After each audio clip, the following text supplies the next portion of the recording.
안녕하십니까. 조선일보 경제부의 박사기자 방현철입니다.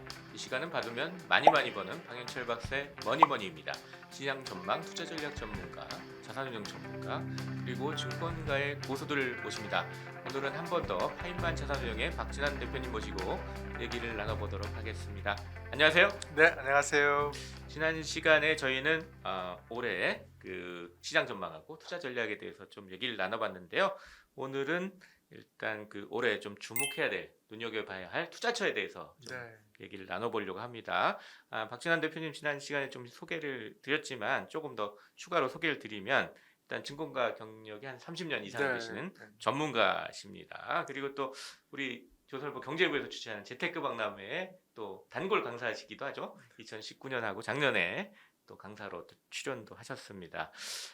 그래가지고 일단 올해 눈여겨볼 투자처 뭐 네. 이걸 얘기하기 전에 이제 그 작년 재테크 박람회에서 이 키워드 한 3가지를 주셨는데 그거 가지고 한번 풀어보도록 네, 하겠습니다. 네, 네. 작년 재테크 박람회에서 주신 키워드가 IPO, 기업 공개, 그리고 내비게이션, 글로벌, 그리고 그린플레이션 이렇게 3가지를 주셨는데 요 키워드를 좀 주신 이유가 있을까요? 네, 네.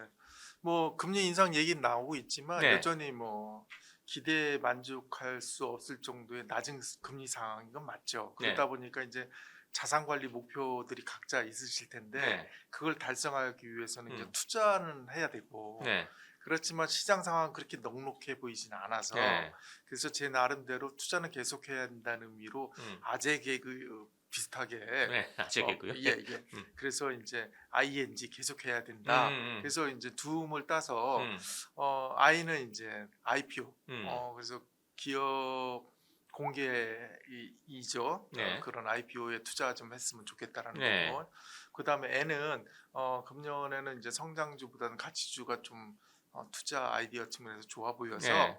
항해한다라는 내비게이션처럼 음. 그런 좋은 종목 한번 개발해보자. 음. 뭐 그런 측면 말씀드렸고요. 네. 그 다음에 이제 G는 그럼에도 불구하고 좀 핫한 거를 좀 투자자들은 원하기 때문에 그러면 테마주 중에서는 뭘 할까 할 때 제가 생각하고 좋아 보이는 것은 그린플레이션. 그래서 이제 거기에 G. 그래서 아재 개그를 차용해서 ING 네. 투자는 계속해야 된다. 네. 이런 곳에 투자했으면 좋겠다. 음. 이렇게 잡아봤습니다. 그래가지고 이제 3가지 키워드를 말씀하셨네요. 그러니까 I는 IPO, 네. N은 내비게이션, G는 그린플레이션. 네네네. 이렇게 그럼 그 말씀하신 그 3가지 키워드 가지고 한번 하나하나 좀 알아보도록 하겠습니다. 우선 이제 IPO 그러면 기업 공개 뭐 이건데 IPO 시장에 좀 관심을 가져야 되는 이유는 뭘까요? 뭐 네. 작년에 일단 미국의 경우에는 IPO가 2000년 이후에 가장 많았다고 그래요. 근데 네. 조금 평균 수익률은 별로 안 좋았다고 그럽니다. 그렇다면 그럼에도 불구하고 IPO 시장에 관심을 가져야 되는 이유가 있을까요? 네, 제가 여기서 IPO라는 건 뭐 미국보다는 한국 증시에 이제 IPO를 좀 더 주관점을 뒀는데요. 예. 네, 이제 작년 같은 경우 이제 소위 말하는 따상 올라오자마자 더블 되고 또 상한가 가는 예. 뭐 이런 건데 그 작년에 이제 물경 공모주로 자금이 모였던 게 한 20조 내지 21조 정도가 됩니다. 근데 이제 그래서 이런 공모주 관련된 투자가 굉장히 성과가 좋았죠. 금년에도 한 22조 정도 예상하고 있습니다. 이건 한국 시장 기준이죠. 그렇죠. 예. 예. LG 에너지 솔루션만 해도 한 10조가 되고 뭐 현대 엔지니어링 등등 해가지고 1조 이상 되는 것들이 10개 이상이 지금 준비되어 있습니다. 대어들이 지금 줄줄이 예. 그래서 준비하고 있네요.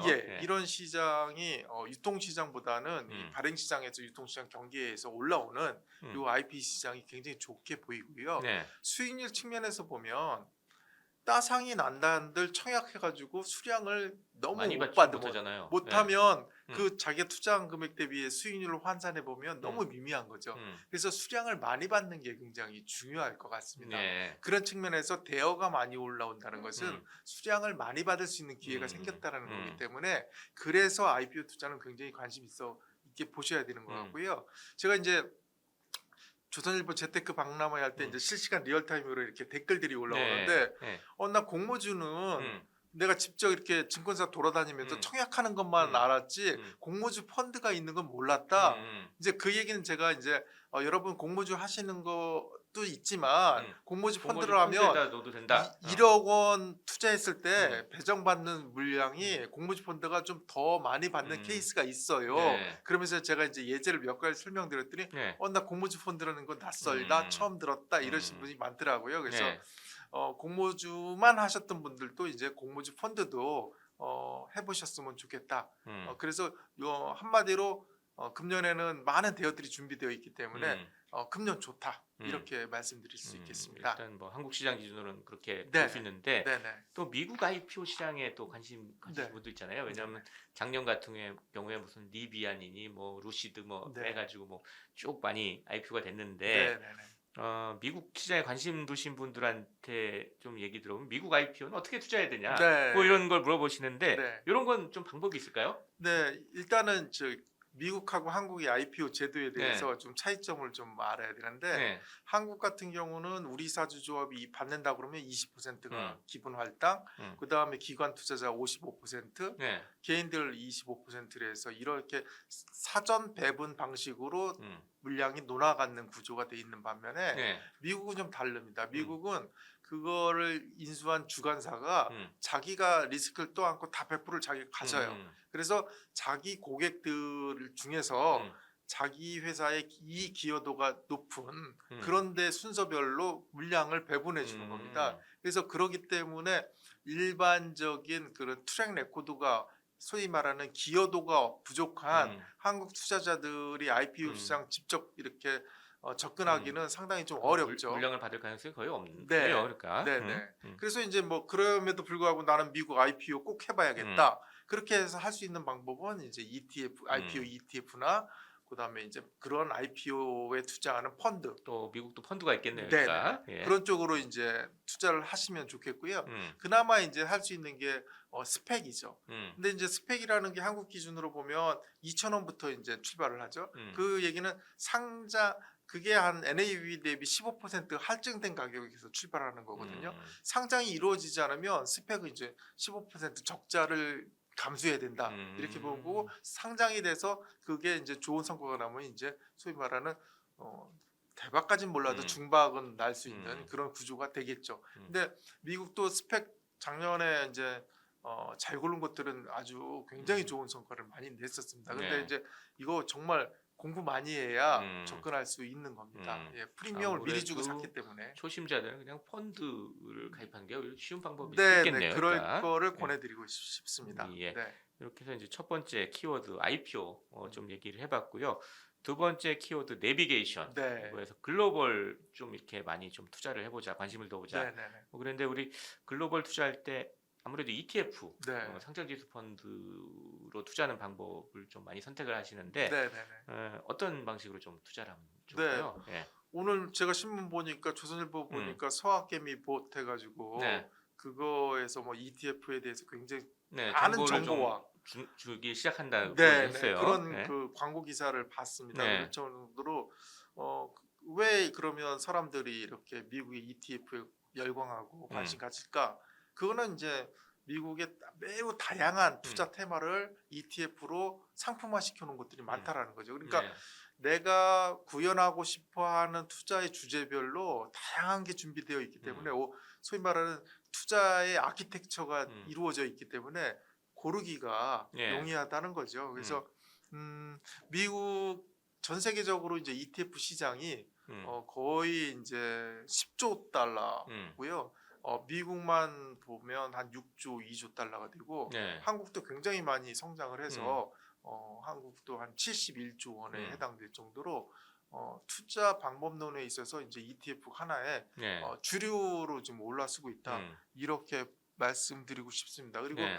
국내 투자자 같은 경우도 이미 뭐 나스닥이라든지 S&P에 관련된 ETF들을 많이 투자하고 있고 네. 테마주에서는 그 2차 전지에 관련된 그런 ETF들 상당히 많이 투자하고 있죠. 네. 그래서 ETF는 아주 재미난 투자 방식 중에 하나다 이렇게 말씀드리고 싶습니다. 근데 말씀하셨듯이 ETF가 워낙 다양하게 많이 나오잖아요. 네, 그러니까 네, 이 투자자들이 이거 되게 고르기 힘들어 네. 하시는데 물론 그냥 S&P 500, 나스닥 이런 거는 쉽게 그냥 뭔지 알겠는데 되게 많은 종류가 많은데 그 이외에도요. 네네. 이거 어떻게 좀 어떤 기준으로 고르는 게 네. 좋을까요? 좀 뭐 한 세 가지 내지 네 가지 방식으로 네. 최종적으로 ETF를 선별했으면 좋겠는데요. 네. 하나는 먼저 이제 미국 이제 상장 ETF를 보니까 대략 한 2,000개가 넘더라고요. 2,000개에서 내가 어떻게 고르느냐. ETF만 2,000개. 네, ETF만. 그래서 뭐 참고로 우리나라 국내 주식만 해도 상장된 게 이제 코스피 기준 한 900개, 1,000개 이제 육박하죠. 네. 고르기 굉장히 어렵잖아요. 예, 그러니까요. 뭐 어떤 종목. 예. 근데 이제 그런데 이제 ETF 중에서 자기가 선호하는 테마를 먼저 좀 음. 생각을 해보실 필요가 있고요. 네. 그다음에 테마 중에서는 다 그 비슷비슷한 것들이 또 군들이 있어요. 음. 그러니까 일단 첫 번째 테마를 선정하자. 네. 두 번째는 그 테마 중에서 보는데 그 중에서 거래량이 제일 많은 놈을 네. 테이크하시는 아무래도 게 제일 거래량이 좋습니다. 많은 게 좀 예. 아무래도 좀 안심할 만하죠. 그렇죠. 우리가. 예. 그러니까 남들도 하는구나 이러면서 예. 이제 군중 심리도 있고 그래서 거래량 많은 것들을 고르시길 바라고요. 예. 세 번째 단계에 오시면 그 음. 단계에서는 그러면 이제 그 ETF 자체 NAV하고 ETF 거래되는 가격하고 이 괴리가 많이 벌어지면 이건 좀 왜곡된 거거든요. 이제 그런 것들이 붙어 있는 ETF를 찾아내면 됩니다. NAV 하면 순자산 가치. 네. 네. 그 ETF도 하나의 거래소에 상거래가 되는 펀드니까 네. 끝에 주어가 펀드이기 때문에 얘도 NAV가 산출이 됩니다. 근데 ETF는 또 주식처럼 거래되죠. 있기 때문에 주가가 있죠. 네. 그러니까 펀드의 NAV하고 그 거래되는 주가하고가 괴리궤도가 없는 것이 좋은 거죠. 쉽게 얘기해서 펀드의 가치가 있고 또 가격이 있는데 네. 가격하고 가치에 괴리가 있는 것보다 없는 게 네. 좋다. 네. 그래서 이런 세 단계에 걸쳐서 네. 하시면 될 것 같고요. 네. 그 다음에 이제 추가적으로 그래도 그렇게 해봤자 뭐 아까 말한 대로 지수 ETF밖에 안 고르지 않느냐 뭐 이럴 수 있기 때문에 네.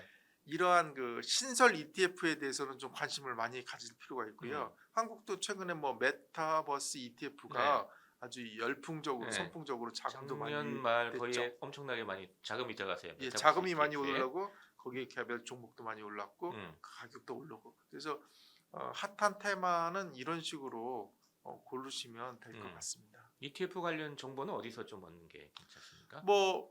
뭐 아까 말씀드린 데 서학개미 거기서 보셔도 되고 네. 일단은 두 가지죠. 하나는 홈페이지 각각 운영사 ETF를 운영하는 운영사들이 홈페이지에 네. 그 팩시시라는 것들을 정기적으로 이렇게 하고 있습니다. 그래서 거기 가 보시면 거래량이라든지 상위 종목이라든지 그 ETF의 자금 유입의 정도라든지 이런 게 다 나와 있고요. 네. 그 운용사별로 찾아가기 어렵다 그러면 ETF.com이라는 데가 있습니다. 거기에 가면 또 미국 내에 거래되는 모든 ETF들이 한 곳에 다 모여 있습니다. 네. 또 하나 궁금한 게 이제 그 우리 한국 분들 관심이 많은 아크 ETF라고 하잖아요. 그 캐티 우드가 운영하는. 근데 이게 재작년에는 상당히 성적이 좋았어요. 한 거의 150% 가까이 이제 상승했는데 작년에는 이제 마이너스란 말이에요. 이게 이렇게 테마형 ETF 괜히 골랐다가 이거 리스크가 큰 거 아니냐 이렇게 생각할 수 있는데 이건 좀 어떻게 봐야겠습니까? 그 이제 우리나라에서는 돈나무 언니로 이제 유명한 해시우드가 운영하는 아크 ETF를 보면 여섯 가지가 있었죠. 하나는 뭐 혁신 ETF, 게놈 바이오 ETF, 차세대 ETF, 인터넷 ETF, 그 다음에 핀테크 ETF, 뭐 우주 혁신 뭐 여러 가지가 뭐 여러 가지 종류가. 있었죠. 그 각자 이렇게 보면 작년에 S&P가 이제 11월 말 기준으로 보면 한 25% 올랐는데 얘네들은 한 마이너스 3에서 마이너스 25%까지 한마디로 폭망한 거죠 상대적으로. 근데 말씀하신 대로 재작년에는 굉장히 또 핫했단 말이죠. 그래서 테마 ETF의 속성은 그럴 수밖에 없는 거다. 그러니까 이제 선행 테마는 선행 투자가 그만큼 중요하다라는 걸 반증하는 거고요. 거기에 있는 ETF에 이제 주로 많이 편입되어 있는 공이 6개 펀드에 다 들어가 있는 것들이 이제 테슬라가 주종으로 들어가 있죠. 그러니까 테슬라도 쫙 올랐다가 급락하고 이런 것들을 변동성이 심해지면서 그러한 것들이 이제 ETF 가격에 영향을 상당히 많이 미쳤던 것 같습니다. 그러니까 약간 변동성이 있다는 거 감안을 하고 또 투자를 해야 된다. 그렇죠. 이렇게 봐야 되겠네요. 세 번째 이제 키워드는 그린플레이션입니다. 그린플레이션에 우리가 관심을 둬야 되는 이유는 어떻게 얘기하실 수 있나요? 테마주 굉장히 이제 별똥별처럼 음. 혜성처럼 뭐 금방 사라지기도 하고 자주 나타나고 네. 하는데요. 그런 측면 때문에 그 가치 투자자들은 테마주를 굉장히 경시하죠. 네. 근데 실질적으로 투자자들은 가치주를 또 좋아하지 않죠. 음. 왜냐하면 핫하지 않은 구석이 있고 기다려라라는 음. 이미지가 좀 강하고 네. 뭐 이러다 보니까 대중적이진 못한 음. 경향이 있죠. 음. 그럼에도 불구하고 그래서 이제 테마주는 어떻게 골라야 되냐면 네. 단기 테마로 끝날 것은 투자하지 않기를 바라고요. 음. 장기 좀 성장 장기적으로 가는 테마로 테마요? 예. 꾸준히 갈 수 있는 음. 그런 것들을 한번 보자라는 거죠. 음. 애플이든 구글이든 10여 년 전에 처음 했을 때는 거의 테마주 성격이었지만 꾸준히 장기 성장하면서 하나의 메가 트렌드로 자리 잡고 있듯이 네. 그러한 것들을 고를 수 있는 능력이 굉장히 중요하다고 보고요. 네. 그런 측면에서 저는 한 두 가지 정도로 이제 압축하고 싶은데요. 네. 하나는 인류의 당면 과제를 해결할 수 있는 것들은 테마주의자 장기적으로 우리가 끌고 갈 과제인 것 같아요. 그게 이제 두 가지가 있는데 하나는 기후 변화에 대한 것들, 그 다음에 이제 4차 산업 그런 워딩이 나오기 시작한 것부터 그 디지털 트랜스포메이션, 네. 아날로그에서 디지털로 얼마나 모든 것들을 자연스럽게 넘어갈까. 이 두 가지 테마는 매우 중요한 인류의 과제일 것 같고요. 네. 근데 이제 최근 한 4, 5년 동안은 그런 디지털 트랜스포메이션한 주가들이 많이 움직였고 그래서 이제 기대치 이후에 그럼 그 말한 대로 실적이 보여주고 있느냐라는 거에 그 검증 작업 때문에 이제 조금 주춤하는 모습이어서 제가 생각하는 2022년 화두로서는 네. 그 환경 변화 이쪽으로 가고 싶고 그래서 그린 인플레이션이라는 그걸 말씀드리고 싶고 강조했습니다. 그래서 그린 인플레이션이 구글에서 검색해 보시면 작년 9월부터 그 워딩이 나올 정도로 네. 이제 최근에 이제 핫한 이슈여서인 점도 있죠. 뭐 그린 인플레이션은 쉽게 설명드린다면 친환경 과정으로 에너지 트랜스포메이션, 에너지 전환을 할 때 네. 그때 이제 비용이 발생해서 이 인플레이션이 수반된다. 그래서 그린화가 되면 될수록 인플레이션도 같이 네. 병행돼서 그래서 그린 인플레이션이라는 용어를 썼고요.